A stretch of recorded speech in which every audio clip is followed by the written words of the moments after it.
This is where we typically start our day as service and salespeople. We need that indication of what should we pay attention to, what's most important. Typically, this stuff is buried behind, Excel spreadsheets. You have to go request it from somebody that has permissions. So what we're doing is bringing it directly to the users when they start their day. So here's our dashboard. This is an example of somebody on a service team. They can look at new business opportunities in terms of things that they need to look at for things that are expiring, upcoming, and then same thing for policies too, bringing it right to them, knowing what they need to pay attention to, and then their tasks for the day. We're going to jump over into the sales dashboard. Again, very similar, but for somebody on the sales team. They can see what's currently in their pipeline, know how far along they are to their goal, which is really important. So then we also give them some indication of the breakdown of their book to see where they might be really successful and where they can target more. For a sales team, it's also really nice to see where they're kind of benchmarking against other team members. So we have this based on both premium and also goal progress, because everybody's goals may be a little different. So basing it on premium alone might not be the best indication. Top markets helps give them an idea of where they might have some more leverage. If they have like a really weird risk and they need some assistance, they can go ask for help from people that they've placed a lot of business with this year. And then getting to see kind of where they've been successful in closing their leads and lost sales as well. Again, really important and not something that they're typically aware of.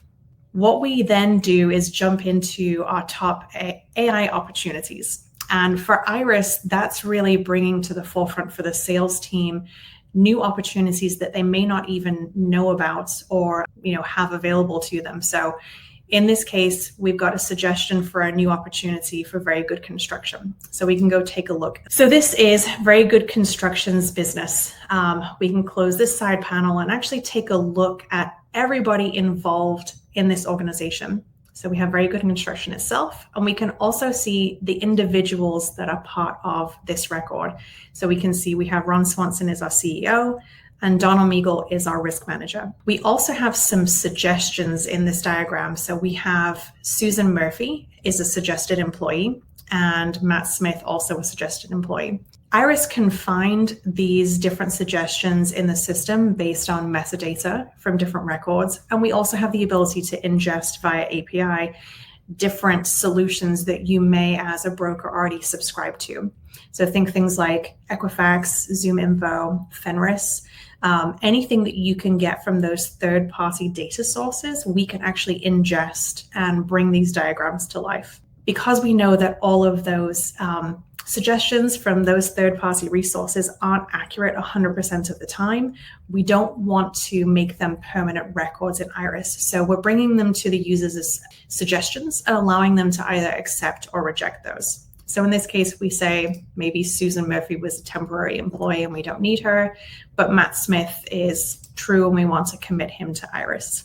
All of that can be done in one click. So then we also have found as a result of these external data sources that there is another business that Ron Swanson is involved in that we had no idea about. Again, bringing this to the view of the user allows you then to go track down new revenue that you didn't know was even available.